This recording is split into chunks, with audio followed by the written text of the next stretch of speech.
right, we started recording. All right, then I have to say this. Nick Behringer, the original R-Nut. Yes, the original Arnett. Hey, everybody, welcome to the Fuel the Pipe podcast. This is the most special episode I have ever had, easily, because we have the one and only General Eifler on. Sir, I haven't told you this yet, but you are the highest ranking officer ever to be on the Fuel the Fight podcast. Really appreciate you taking the time to come on today and share your knowledge and all the great things that are going on up in Alaska with all the soldiers and folks who listen. Yeah, Nick, I will also admit that this is my first podcast. So I'm honored to be, this is an honor for me to be a part of it. I've known you a long time, Nick, and I'm just glad to be able to have this discussion. And it's a privilege for me to be on it. Awesome. Hey, thank you, sir. That's exciting for me to know that I get to be your first podcast. Real quick, if you don't mind, I'm gonna paint the picture for the audience, because there's a lot going in the news in terms of all the great things you're doing in Alaska, and we're gonna get to that. But it was no surprise to me when you went up there and seeing all these great things, because here's a story about you that I've told a bunch of other people, but I've never actually told you. When you were the STB commander, you had the idea to do a Ranger Athlete Warrior training for, I think it was all the spouses. And I don't know if I ever told you, I thought that was a bad idea at the time. I didn't want to do it, because I was like, I'm here to train Rangers. I'm not here to train spouses. I'm here to train Rangers and teach nutrition.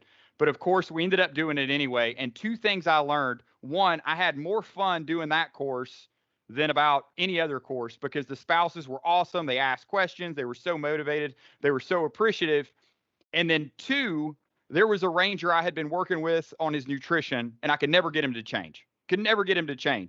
And he came up to me shortly after that spouse's course, because his spouse went through it, and said some terse words to me, but was basically, you got to my spouse, so there's no way for me not to eat healthy.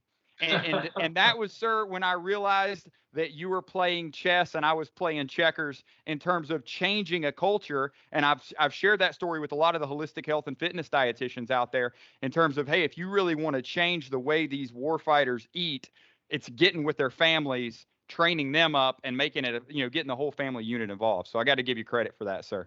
Yeah, it's a tricky strategy. But it worked. It worked. Yeah. So, yeah. Sir, starting off, can you talk a little bit about your Army story and what brought you in the Army and what, got you to serve? Well, honestly, Nick, I had a yearning to serve my nation. I really wanted to do that. My uncle was Vietnam, and he had some PTSD, and he struggled with that a bit. But I'd always, I didn't know any better. I talked to him, and I always idolized him. And I really didn't know anything. I knew he was in the 101st, and just didn't know anything about it. But I just grew this idolization, like, hey, I need to serve my nation and do my duty like he did. And eventually that came into, I'm going to college. I don't know, like, okay, what's this college thing? Do I really want to do it? And I stumbled across some ROTC, and then I was like, hey, this sounds interesting. I could do the shooting and marksmanship and land nav and all these fun things that I couldn't do in the suburbia of outside Detroit. And then I met a guy that went to Ranger school, and that sealed it for me. And I wanted to be a Ranger from that point forward. And I wanted to join the Army to be a Ranger platoon leader. So I did that. Within a few years of joining the Army and being a lieutenant, I was in the 1st Ranger Battalion. And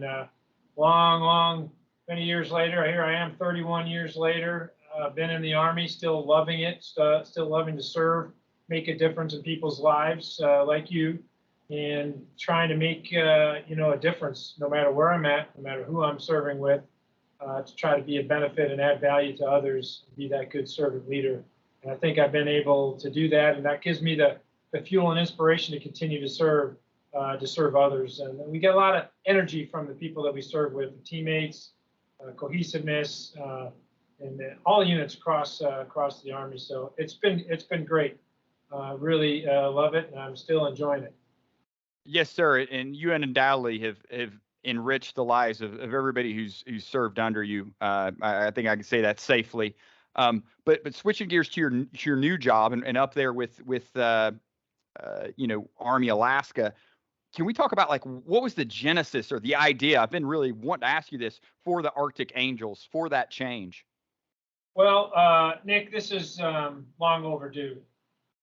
The Army had a division up here in the early 2000s, and we had downsizing and all sorts of things that were happening over the years. Even before that, this really never had a good identity up here, and because of that, it was sort of neglected. It became a source pool of sorts, and then the global war on terror began, and then we expanded and grew to have these 2 full brigades up here, and those brigades largely rotated to Iraq and Afghanistan for the better part of 2 decades, but really no identity. They were part of the 1st Brigade, 25th Infantry Division, and 4th Brigade, the 25th Infantry Division, and had nothing to do with the 25th Infantry Division. So they were sort of named out of the need to have more brigades out there in the surge process, and so it became this confusing branding and like what is Alaskan? You don't have U.S. Army North Carolina, you don't have U.S. Army Tennessee, but you do have U.S. Army Alaska, and it really did. So we looked like and shaped like and sort of acted like a division, and never gave that moniker. So with the help of the secretary, the chief said, okay, let's give it the identity. And you all know, anybody in the Army, they want to be part of something special. They want to be a part of identity where you are in something and part of something bigger than yourself. And we didn't have that up here. So that's a big symbolic change. And now that will come with that are some of the resources and force structure to be this division that we are, to do the missions that we're having to do, which is a unique division, unique mission set in a unique location. And so the 11th Airborne, why the 11th Airborne was, General Flynn was really part and parcel to that, because the 11th Airborne Division was in the Pacific, and we're assigned in the Indo-Pacific. And in World War II, the 11th Airborne, did almost 5 or 6 jumps, not all battalion level type stuff, but sometimes a platoon level, company level, throughout especially the Philippines and Luzon and Leyte, and they did the Los Banos raid, the rescue of 2,000 civilians. Very similar to the Ranger one at Command Battalion, and so you got that history. And so as we continued our mission in INDOPACOM, it made sense to go back to create a special unit or recreate or reactivate that special unit that has that identity, that has that heritage, that's HUA, that people can embrace and help the soldiers here and the Army really get that identity back up here. No, yes, sir. And it's created quite the buzz. Yeah, it's very, very exciting. Another thing you've done culturally that I've followed is this Mission 100. Can you discuss that initiative and how that's impacting the Arctic Angel culture? Well, I think it's largely things that we know we need to do, and I can't take all credit for this, because it's really our junior leaders, our young leaders that have embraced what we need to do, which is connect. Not with these little cell phones and through social media, but actually people talking to people spending time with each other and connecting at a deeper level to really know somebody, know what they struggle with, know their history. Things that a lot of people in today's society think that's too personal. Well, it might be too personal for someone working in the civilian world or some other places, but in the Army, that's vitally important, because in the end of the day, we have the responsibility to do some things that may cost us our lives and our sacrifice of country. So being well known and understood by each other, the people that you're fighting with, is absolutely a necessity. And it's part of being a cohesive team. If I'm good friends with somebody and they know that I can confide in, they can confide in me and I can confide in them, that's a different level. And we need to get back to that. And I think largely the Army is doing that. And some people coming in the Army are not used to that. And so we want to make sure everybody understands the importance of that. Soldiers connecting with each other, leaders connecting with their soldiers, and leaders connecting with the soldier's family or next of kin. I've talked to many soldiers' parents, especially in my squad. I'll talk to their parents and I'll say, hey, I got Sergeant K is in my squad, and nothing's going to happen to him on my watch. And I'm going to help him achieve his goals and dreams. I'm going to keep him out of trouble too. And here, you got my number. So you need anything, call me. So if something does happen, or if there's something out there that they want to find out, they don't have to call like the Army. They can actually call a person that's responsible for the lives of their son or daughter or their loved one. Could be an aunt, right? Because so not everybody has, their mom and dad or bad relationships or something like that. Could be anybody, but someone that has a connection. So we can do that, sort of that triangle of care between family, the soldier's buddy, and the leaders in that golden triangle. So we can have that in place. And it's not to be obtrusive, but again, this is the Army. We're asked to do things that nobody else in our nation being asked to do. We need a tight connection. We need to know all the struggles, the things that we need to work on, things that we're really good at. We need to know each other at that level. And that's what Mission 100 is. It's also, Nick, exposure to resources, right? So I have everybody, doesn't matter who you are, me included, everybody's going to go see a counselor. One, to understand, especially for what we use the MFLACs, the military family life counselors, that they're off the record. So if people are still scared or have a stigma about informing people or confessing or talking about their challenges in a safe environment, this is a way to get after it, because this is what these guys do. They don't take notes, but they're a listening ear and they're understanding. And oftentimes, what we're finding out, they're helping people that would have never come forward. Never would have came forward, Nick. And so that's what we want. We want to say, hey, I got this resource right in my backyard that I can go to anytime. And so everybody's going through it. And I think it's something the Army should do as part of our annual health assessment. Again, to overcome the stigma, to know that the resource is there, and to be able to talk to someone without being potentially judged by someone who's professional, knows how to listen, understand, and potentially direct you to other resources if necessary. Yes, sir. And yeah, the MFLIX, great resource. Like you said, I know, we had those up at West Point when I taught, and people utilize those because it was a nice way to feel, even a cadet could feel safe without something going on the record. That's right. That's right. There was a quote I listened to you in one of your talks give, hope is a weapon. Yeah. And I really like that. And can you discuss how you're employing that weapon against the challenges soldiers are facing in Alaska? Yeah, well, one of my great friends that I have is Dave Bartley. He's done some TED Talks, and there's some other, I think Dr. Brian, who wrote the book Rethinking Suicide. Nobody kills himself who has hope. And when we think about that, okay, so if we need hope to combat that, that's our weapon. How do we get hope? Hope is gotten and achieved through connection. And there's a spiritual connection, but some people are not spiritual, but so there's a buddy connection, there's a person connection. When you have a connection, and someone is listening to you and understanding you and there for you, that creates some hope. For someone who has no hope, it creates a glimmer of hope. And so that's why we say hope is a weapon, and to get hope, get that connection either spiritually or through your buddies, your chain of command, people that love you, that you can talk to, that you can confess to, confide in, and that's the weapon. And it's different, right? It's not typical, and it's not something that we think about, but that's what we're dealing with, and I think that's what we're trying to achieve with that mantra is hope as a weapon. No, sir, I love that. And, kind of on that same vein, you hear sometimes in the Army, about being stationed in Alaska, or things, but a lot of, it's funny. We have some of the same folks we served in regiment with. I'm friends with them on Facebook, and I see all the great things they're doing in Alaska. And there's some great things about serving in Alaska. So could you kind of talk for those young soldiers maybe listening to this, like all the great things about Alaska and why, folks should look forward to being stationed there? Yeah, I just talked to a bunch of West Point cadets that are here for the summer for a couple of weeks, and this place tells itself when you're here.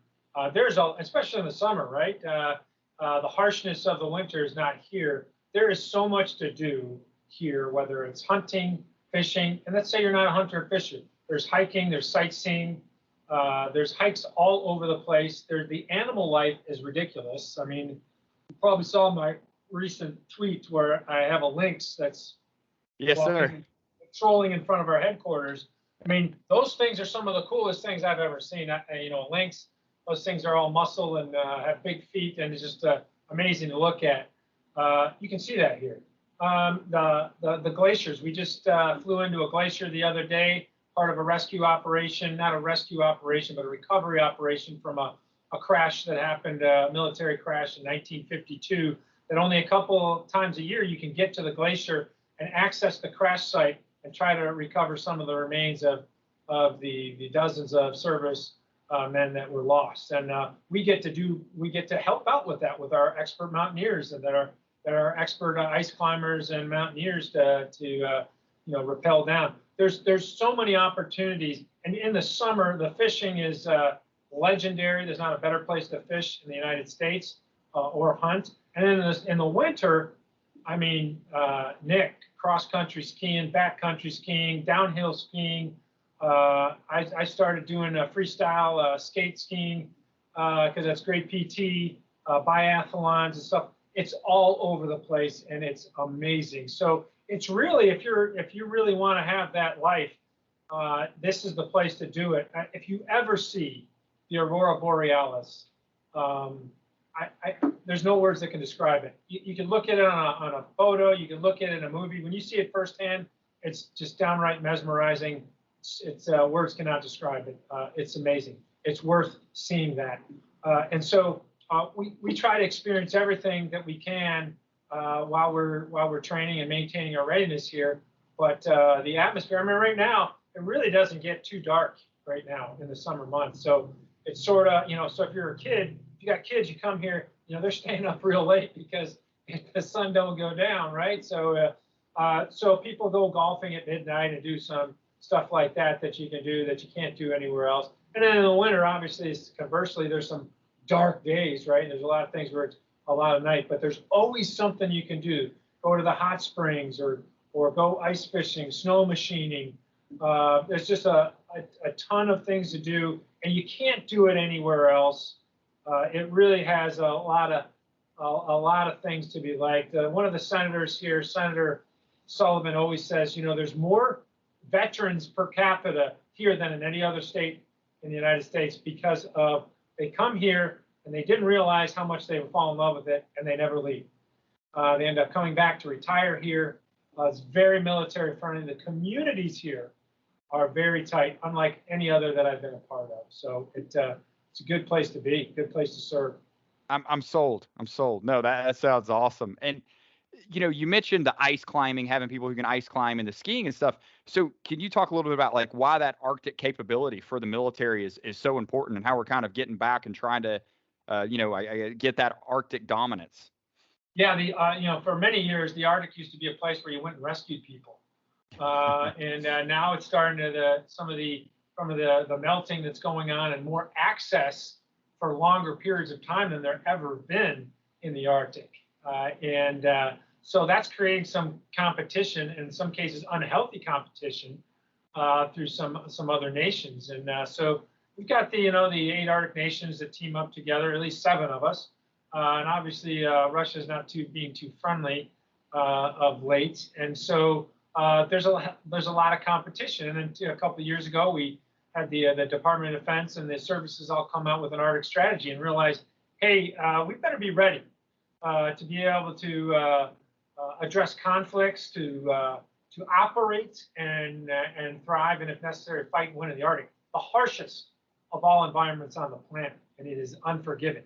And so with 20 years of the last 20 years of us deploying to Afghanistan and Iraq, we sort of lost that Arctic ethos. We started to regain it back 2 years ago under General Andresiak and starting to focus, hey, we need to do sustained operations in the extreme cold. So winter here is now where is where we do our intensified training. Where most of the Army is doing that, spring through fall. We're doing it fall through spring because we need to build those reps, build those calluses, get back to our Arctic ethos of doing things in extreme cold temperatures in the mountains in those extremes. Because if you could do it there and in those times, Nick, you can do it anywhere. And so we're also helping the Army get the equipment right, because most of the equipment in the Army that we've designed is not designed for the severe harsh temperatures that we experience here. and we've adapted and we've improvised and we've sort of, figured ways to work around it. But we're trying to help the Army design purposely built equipment that will survive and operate in those, temperatures that go below minus 30 degrees Fahrenheit. And you think about it, a lot of things don't like to work when it's below freezing, let alone zero, let alone below zero. So it takes a different type of soldier here. It takes a toughness that, some people find it really hard to get, and it takes that grit that we need. And so that's what we're looking for. We're looking for those type of soldiers and families that want to come here and experience that and thrive here. No, that's awesome. And thank you for laying that out, because I think it's important for the listeners who maybe don't understand it to kind of understand that, who might be like, well, why are we in Alaska? So yeah, and it is very strategic location. I mean, you could get, even closer than Hawaii to get to places like China and Korea and Japan and you name it. And we're only a couple miles away from Russia. Yes, people sir. forget we're a pretty close neighbor with them. So, and then we can, as we did this summer, did in-flight rig to go to Norway and do some training with them. So we are a very strategic location, equal to, if not more than, Hawaii for our location, and people are starting to realize that. Yes, sir. Now I got to put my dietitian hat on. You All know, right, as a gotcha. dietitian, I gotta ask you, what about vitamin D in Alaska? Do you guys have a policy and supplementation? How do you handle that, Yeah, sir? well, here's the deal. I mean, you know me, Nick. I'm not a big policy guy. I like people to do things the right way. Like a mission command, where you give people intent and they execute. I don't think we policy our way out of certain things. But I will tell you this. Let me tell you this. So I went and got a health check this year, and the only thing that was wrong with me, guess. Your heart rate Vitamin was D. too low. Oh, vitamin D. Okay. Yeah. That was, but Yeah. my heart rate being low was not a problem. Right. Yeah. But Your fitness. their issue with me was I have low vitamin D, and I just described to you what I do. I do all those things in Alaska. I'm a skier. I do all those things. I do backcountry skiing and do that stuff, but we still don't get enough sunlight.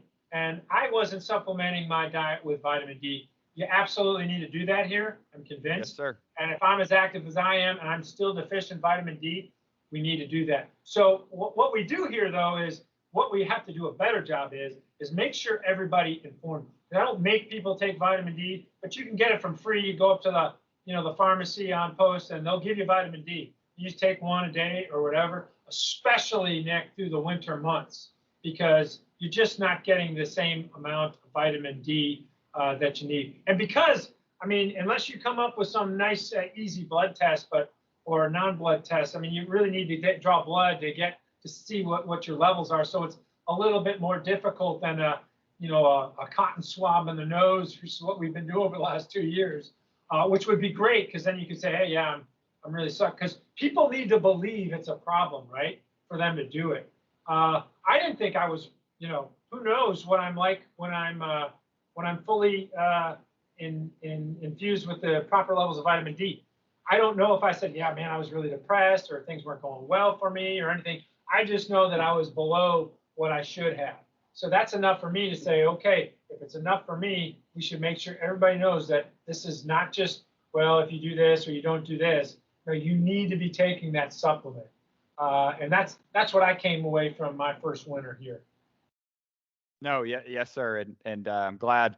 Yeah, and I've done research on this, and don't feel bad, even in Texas, we see soldiers with low vitamin D status.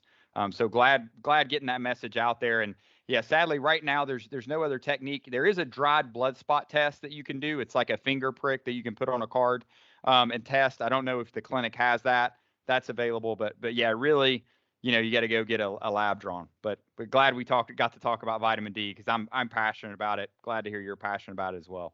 Yeah, absolutely. Now, the new I think it's also important. Why are you passionate about it, Nick? Why is it so important to you? What happens? What have you studied, and what have you found that when you're low in vitamin D that could be problematic? Oh, well, a multitude of things. I want to turn the tables on. This is the first time I'm getting interviewed. I think that's important. No, so one, what's interesting about vitamin D is you have a vitamin D receptor in your muscle, and when we knock out that vitamin D receptor in animal models, they have like a 30 or 40% smaller muscle. So it's important for your muscles. Um, for men and testosterone, it's correlated with testosterone levels. For the depression, and this is what was really interesting. I got to be a part of a paper with one of my students, Captain Kelly Shad. We looked at different clinics throughout the DoD, starting down in the South all the way up to Alaska, and looked at depression diagnosis and vitamin D levels. And what we found was a correlation between, as you went further north, you had lower vitamin D levels that was correlated with a higher level of depression. Is it the chicken or the egg? You're depressed because you don't go outside, or you're and getting vitamin D, or vice versa. But there are some mechanisms in the brain where vitamin D acts on it that makes sense. That if you had lower levels, you're not optimal. And so that's why I'm so passionate about it. Is we see it throughout the warfighters that they're low in it. Even like down here in Texas, we're wearing this uniform.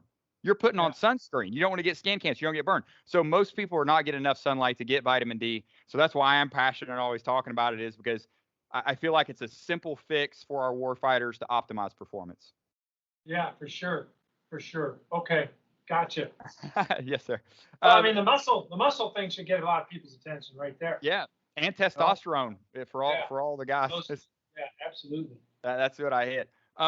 Holistic health and fitness initiative. Now, I don't think Alaska's been resourced yet, but what are your thoughts on that new initiative? And do you know when you're going to get resourced?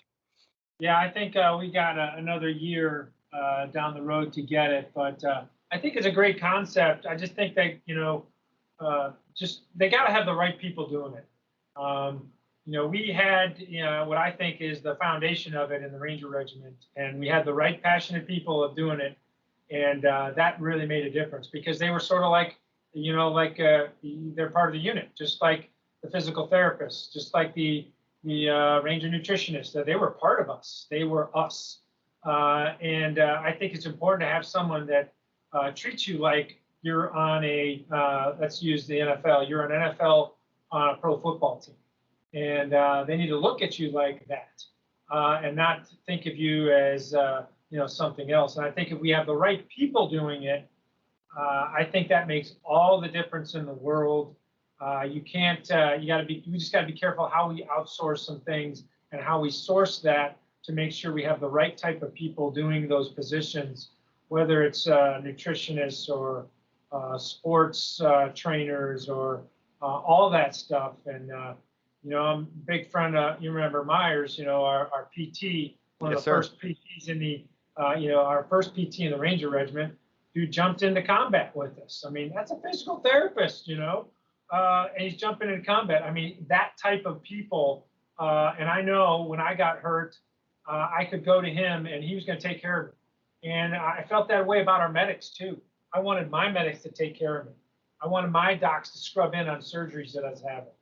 Because again, going back to the connection, going full circle here, I believed in them. And I saw what their passions were, and I could see that they were really, truly interested of making me better as a performance-oriented. And I think that's the key to the success of the H2F. And I haven't seen it here yet. Obviously, I know it's out in the Army, but I think that's what we've got to be careful with, to make sure that it's got the right people and the right passions to do it. Yes, sir. Speaking of fitness, you're an extremely fit individual. I actually heard a story. Speaking of docs, I think it was Doc Coatwall who told me you competed in Best Ranger on like a day's notice or a week's notice. Something like that. But how does that influence your leadership style and helped you during your Army career? I just think that if I fail or if something happens in combat, it's not because I wasn't fit. And that's something I own. And so I always felt like, I don't know if Patton said that, or I think he might have said something like, I don't know, fitness, the lack of fitness makes cowards of us all, or something like that. But I truly feel that's something that I can control. And I expect, our soldiers to control that. Is we have the responsibility when our nation calls us. They're not going to ask us, Nick, if we're ready. they're going to tell us you need to go. And you can't, I can give you a new piece of equipment. I give you a new piece of body armor. I give you a new pair of boots, give you a new weapon, give you some bullets. I can't give you fitness. You have to have that. And the first days of combat, or even the endurance of combat, the adrenaline that kicks in, your heart rate that shoots up. And if you're not ready for that, and you don't have that cardio and that muscle and that strength and that flexibility, you will be a burden. And I'm not going to let that happen to me on my watch. And I think that's the mentality that I try to get through all of our soldiers: is we got to take care of ourselves, got to maintain our fitness, got to eat right, spiritual fitness, mental toughness. We've got to embed these things into training so that we're doing it on a daily basis, that we know how tough it can be to overcome some of these things. So I think that's been, largely part of my career, and making sure that that we don't slack off on that, no matter what your age, no matter what because combat does not discriminate, right? I know we were just doing the ACFT this morning. It's important to do these things. It's important to be ready and maintain your fitness. It's one of the things that you absolutely have total control over. Yes, sir. No, that's great. And did you do Best Ranger? I can't remember if it was a marathon now or Best Ranger on like a day's notice or something, or both. Yeah, I did. I did in 2000. I had a couple of days heads up. One of the Rangers in 3rd Ranger Battalion twisted his knee, and they had me sub in. We did pretty good. Sergeant Daimler, who's I think just about out of the Army now, he carried me a lot through all the technical events, but the physical events, I was doing Ironmans at the time, so I was knocking all the physical events, but all the technical events I was not doing very well. But we did pretty good. Yes, sir. We came in 9th place. We beat all our teams, so I was good. But we used to go a lot with Cotwell. Cotwell was a great brother of mine, but he used to do these marathon runs on the weekend, and I'd join him, and so that's probably what he was talking about. Run around Fort Benning at 4 a.m. with secret stashes of water all over post. But he's good people. Yes, sir. Yes, sir. So any book recommendations or resource recommendations for the listeners? Well, I'm always a big fan of a couple of books. One of the books that I like to advocate for is called The Way of the Shepherd. It's a book about servant leadership. It's probably the best book on leadership that I've ever read, and you can read it in about 2 hours. It's very fundamental, and I think it's applicable at any level, because it's not about adding value to your soldiers and people that work for you, adding value to you. It's about you adding value to them, helping them achieve their goals and dreams, taking care of them. When you do that, the whole organization grows. Just like our connection, it's cohesive teams. Best cohesive teams have leaders that take care of their people.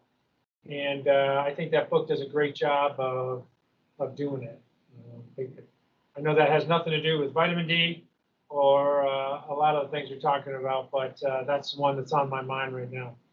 No, sir. No, that is awesome. And the fact that you say that's the best leadership book you've read, I'm pretty sure you've probably read a few leadership books throughout your career. So that's a great recommendation.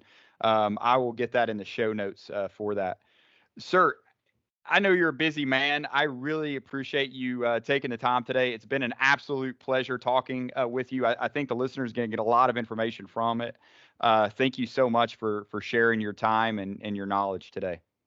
Yeah, it's, again, my privilege to do this, Nick. I'll do it again in the future if you need me. I'm here for you, and I appreciate you getting the word out and all the great work that you're doing.